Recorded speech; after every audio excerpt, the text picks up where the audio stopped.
Hello everyone, welcome to our channel. Today we are going to discuss section 125. 125 has a very important social value as well बच्चे. How? क्योंकि ये related है order for maintenance of wives. Right? इसमें हमारी include wives भी हैं, children भी हैं and parents भी हैं. And in today's session we will only discuss how the order for the maintenance of wives is passed by the court. इसके अंदर क्या क्या प्रोविजंस होती हैं और कब कब ऑर्डर पास किया जाता है, कब कब इसके अंदर एप्लीकेशन डाली जाती है. So let's start our topic. Firstly maintenance of wives. तो इसमें बच्चे as we can say wife, तो इसमें जो पिटिशनर होते हैं, मतलब जो पिटिशन डालते हैं, एलिगेशन लगाते हैं, that is wife. Okay.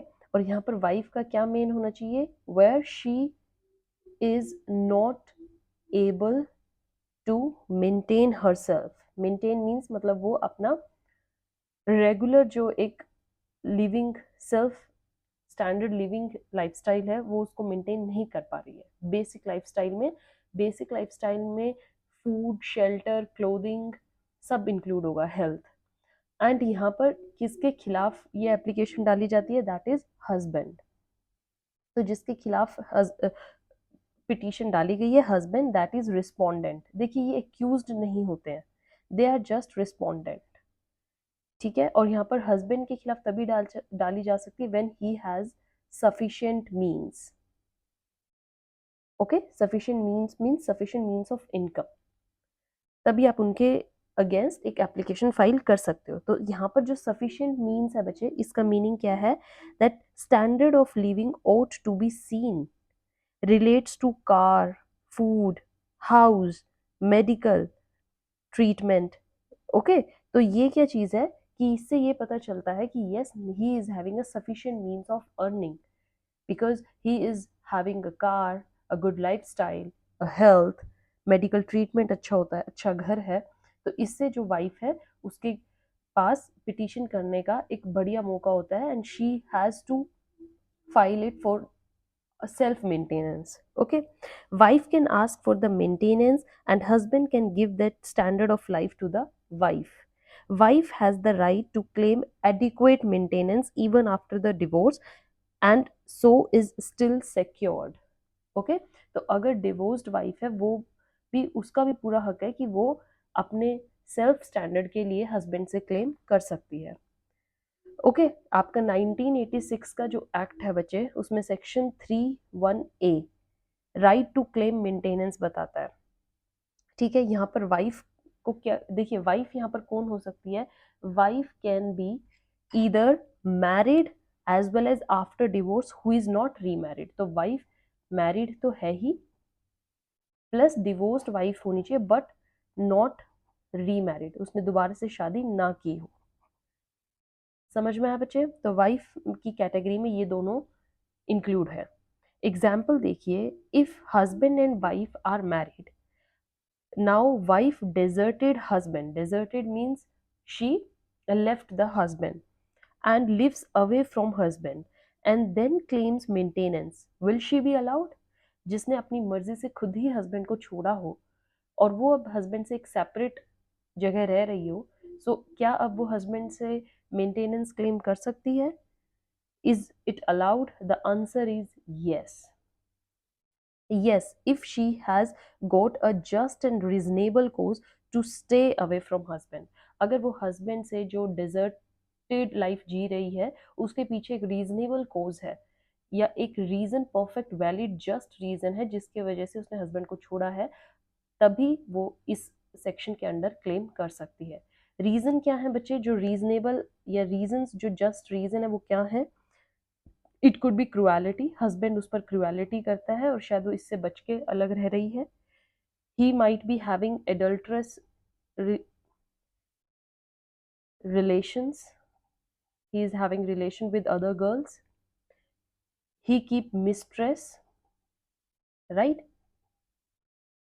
He is keeping another woman in the same house, or he is committing bigamy. Commits bigamy means he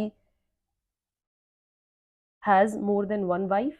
तो ये केसेस ऐसे हैं जिसमें she has the valid reason to live separate from husband, and in this case she has the complete right to claim maintenance under section 125, right बच्चे। Then under Muslim law, देखिए इसमें reason ये भी आ सकता है if she has having a medical treatment at some other place, ये भी एक रीजन है, और if she is having a job at other place, right, that is also included in this section. Now under Muslim law wife can ask for separate house floor if H commits bigamy, ये याद रखना कि मुस्लिम law में देखिए bigamy तो allowed है, but wife के पास एक राइट है, she can demand a separate living separate place for herself.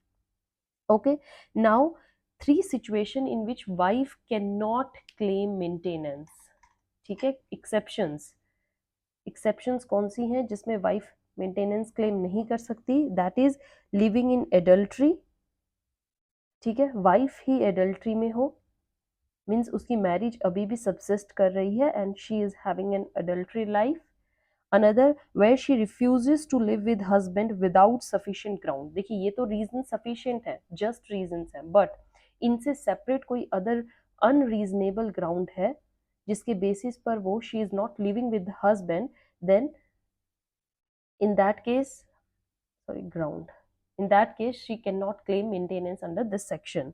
The next exception is started living separately by mutual consent, okay, उन दोनों में एक कंसेंट हो चुकी है और अब वो सेपरेट लाइफ जी रही है, तो इस केस में भी she can not claim maintenance, why, because she has already consented for living separately from her husband, started living with started living sorry separately with consent, understood? Now void marriages or avoidable marriages, right, आपने section 25 में किया हो marriage act में, जो section 125 हमारा CrPC का है वो वॉइड मैरिज और वॉइडेबल मैरिजेस पर अप्लाई नहीं होता है, neither on void and neither on voidable, in marriages पर जो सेक्शन 25 है वो एप्लीकेबल नहीं है। एग्जिस्टिंग मैरिज होनी चाहिए, लॉफुली वेडिड वाइफ होनी चाहिए, एग्जिस्टिंग मैरिज मतलब उस मैरिज से ही डिवोर्स हुआ हो और अभी उसकी री मैरिज नहीं हुई है, ओके, और जो वो मैरिज है वो लॉफुली हुई हो,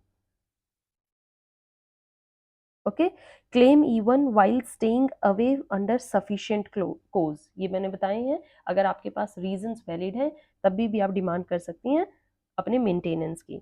situations under when she cannot claim, I already told you in these situations she cannot claim any maintenance under this section, okay, तो अब तो एक चीज समझ में आ गया that wife either must be lawfully wedded wife or divorced but not remarried, even if she is living separately with just and reasonable ground she can still claim the maintenance, and grounds for refusal किन किन cases पर उनसे refuse हो जाएगा, lives if she is living in adultery life, separately without sufficient cause, or there is mutual consent, okay, then any, आप इसका close 4 जो पढ़ेंगे बच्चे सेक्शन का, उसमें क्या है, any ground have been proved court will not pass the order, अगर ये कोई भी ग्राउंड हस्बैंड प्रूव कर देता है कि ये एक्सेप्शंस है या वो इन ग्राउंड्स के बेसिस पर अलग है तो ऑर्डर ये पास नहीं होगा।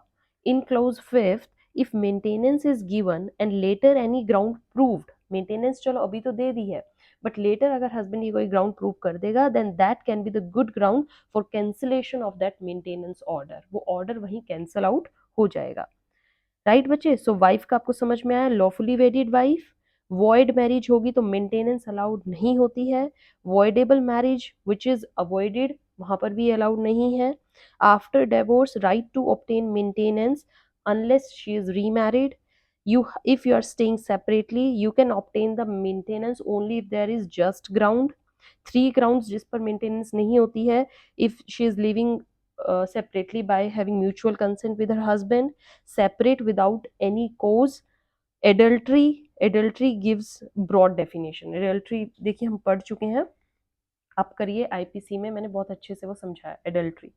void marriages क्या होती हैं बच्चे, since not a lawful marriage so she won't get maintenance under Hindu Maintenance Act, section 25 and she cannot get her under section 18 of guardianship act में भी नहीं मिलेगा. ठीक है, आपका केस एक Badshah versus Badshah in a particular kind of void marriage. Husband के पास अगर वाइफ है एंड अगेन वाइफ वन भी है, सो husband here has committed fraud and then married the other woman, she can obtain maintenance. जो wife वन है वो maintenance ले सकती है because उस जो husband है वो already married था but उसको उसकी knowledge नहीं थी, तो wife one now can claim maintenance from husband.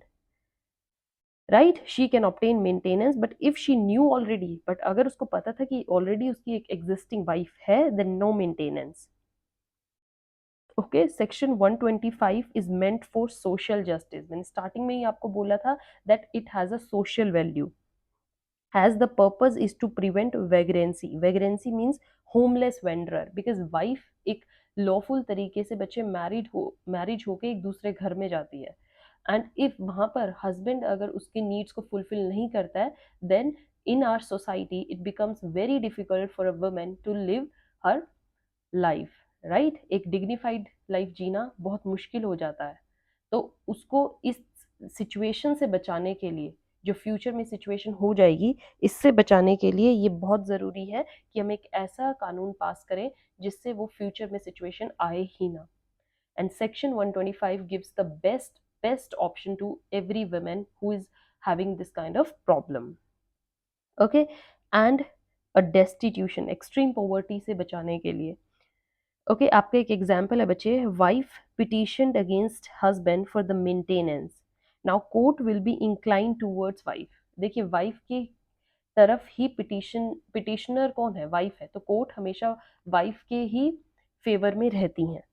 Right, she will prove that she is lawfully wedded wife. अगर उसने लॉफुली वेडिड वाइफ प्रूव कर दिया है, and with H by giving evidences, if she proves her marriage, then the presumption under section 114 Indian Evidence Act में would be made, and strict burden जो हो जाएगा वो अब किस पर आ जाएगा, on the opposite party, husband पर आ जाएगा. अगर हस्बैंड ने प्रूव कर दी अपने ग्राउंड्स, या तो ये या वो मेरी लॉफुली वेडिड वाइफ नहीं है, या ये कोई एक्सेप्शंस प्रूव कर दी, तब तो ठीक है, ये ऑर्डर पास नहीं होगा. But if he fails to prove any of these things, then he is bound to give maintenance to the wife. Okay, if husband is not interested, then strict burden would lie on him. आपका एक major landmark judgement है बच्चे, Savita ben Soma bhai Bhatia versus state of Gujarat, जिसमें क्या था, section 125 is aimed at social justice and the policy is to prevent the destitution and vagrancy. It broadly manifests the spirit of Article 39 and Article 15 of the Constitution. देखिए, article भी relate कर दिए ना. So the approach of the court in these cases of section 125 should be a liberal approach, and therefore the burden of proof upon the petitioner will not be extremely strict. Wife को तो बस ये prove करना होता है कि I am legally wedded wife. For example, wife as a petitioner will have to prove a prima facie case of lawful marriage just, whereupon अब court क्या मान के चलेगी, yes this is a lawful marriage, the burden of rebuttal of lawful marriage will strictly be upon husband. अब husband के ऊपर burden है, या तो वो उस marriage के खिलाफ evidences they. Right, equity also requires that liberal approach shall be taken. Right, then it is what, it is essential that there was a lawful marriage between the petitioner and the respondent. If wife files the petition, and in the case of void marriage or avoidable marriage which has been avoided, तो section 125 वहां पर apply नहीं होगा. It was held that in case of void marriage she cannot obtain the maintenance from husband even on the ground of estoppel, because estoppel applies upon the facts and not upon law. तो estoppel के basis पे भी वो claim नहीं कर पाएगी. Right, however she can obtain maintenance in case of void marriage under Hindu marriage act but not under CrPC. Okay, आपका जो केस था बच्चे बादशाह वर्सेस उर्मिला बादशाह वाला केस, जो मैंने बादशाह वर्सेस बादशाह बोला था, उस केस में क्या था, it was held that the facts of Savita Ben case have been distinguished. In that case, the wife was aware of the void nature of marriage, whereas जो ये present case है बादशाह वाला, husband had dumped the wife by fraudulently making her believe that he was not married to anyone. So in this case, since wife did not know the void nature of marriage, equity requires that she shall be granted maintenance. अगर second wife को कहीं से idea ही ना लगे कि उसकी already marriage हो चुकी है तो इसमें उसकी गलती नहीं है। Now she is not doing any crime or any illegality, she has the full right to claim maintenance। Okay क्योंकि हस्बैंड ने उसके सामने उसको ये बिलीव करवाया that he is not been married to anyone, right. So since she was already in the earlier case, जो wife थी वो ऑलरेडी अवेयर थी एग्जिस्टिंग सर्कमस्टांसेस, तो वहां पर कोई रिक्वायरमेंट नहीं होती मेंटेनेंस की। बट जो ये केस था बादशाह वाला, इसमें वाइफ को कोई आइडिया नहीं था, she can also claim maintenance, right? So it was held that there is no inconsistency between section 125 CRPC and section 18 of Hindu Marriage Act। one is a quasi criminal proceeding जो हमारी 125 वाली है, और जो section 18 की है that is civil proceedings। So both the proceedings can be initiated simultaneously and maintenance can be obtained under both the laws, but there has to be mutual adjustment। Okay, the civil court cannot pass an injunction order to the judicial magistrate। Right बच्चे, समझ में आ गया? तो section 125 का बहुत ही deeply meaning है as it affect somewhere the society also. So आपको ये बहुत इजीली लेके चलना पड़ता है, राइट। अब जो हमारा प्रोसीजर है बच्चे to file the petition of maintenance, procedure कैसे है? पिटीशन या application is filed as private complaint. आपको एक प्राइवेट कंप्लेंट की तरह ये पिटीशन डालनी पड़ती है। जो पिटीशन है या एप्लीकेशन है is written in same pattern as we draw a suit. बस लास्ट में प्लेंटिफ ये लिखेगा कि कोर्ट रिस्पोंडेंट को आदेश दे। ठीक है, यहाँ मैंने आपको ऑलरेडी बताया यह एक्यूज्ड नहीं होता है, यह रिस्पोंडेंट होता है। ठीक है, कि वो मंथली मुझे इतना पैसा दे, इतना पैसा दे। जो यहाँ पर पिटीशन या एप्लीकेशन होती है that is filed under judicial magistrate first class, इनके पास ये जाती है petition. Court fee is paid accordingly, court fees जो भी होती है वो देनी होती है। अगर आप इंटरिम पिटीशन का भी क्लेम डालते हैं, मतलब इन बिटवीन, तो आपको एफिडेविट भी पिटीशन के साथ देना होता है। यहाँ पर जो रिस्पोंडेंट होते हैं मतलब हस्बैंड को एक्यूज्ड नहीं कहा जाता है। I am saying again, he is respondent only and here plaintiff is petitioner. Okay, petitioner होते हैं। So if area of jurisdiction has family court, अगर एक कोई उस एरिया में फैमिली कोर्ट है तो ये पिटीशन बच्चे फैमिली कोर्ट में ही डाली जाती है। Maintenance claim is according to the petitioner demand only, वो कितनी डिमांड रखते हैं। ठीक है, वाइफ कितनी डिमांड रख रही है उसके अकॉर्डिंग ही क्लेम होता है। Okay, summons are same way sent, अगर हस्बैंड नहीं प्रेजेंट होते तो समन भेजे जाते हैं। बाय चांस जो रिस्पोंडेंट है वो सर्विस या कोर्ट के आदेश से बच रहा है तो कोर्ट में ये अपीयर नहीं है या जानबूझ के उसके against x Partey order pass किया जा सकता है। ठीक है, अगर कोर्ट को लगता है that he is not appearing तो एक्स पार्टे ऑर्डर भी पास किया जाएगा। ठीक है, जिसके against x Partey order pass होता है उसको विद इन 3 months अपीयर होना होता है कोर्ट में by filing an application to set aside that order if he wants कि ये उसके अगेंस्ट आया। अगर वो नहीं डालेगा तो ये ऑर्डर उसके खिलाफ माना ही जाएगा। राइट बच्चे, so this is section 125। I told you thoroughly, and in this session I only told you about the order of maintenance of wives. This is just one part of section 125। in next session I'll talk about the order of maintenance of children and parents। okay, that is also very important। till then keep studying and keep watching this session and wait for the next one। till then, goodbye, thank you।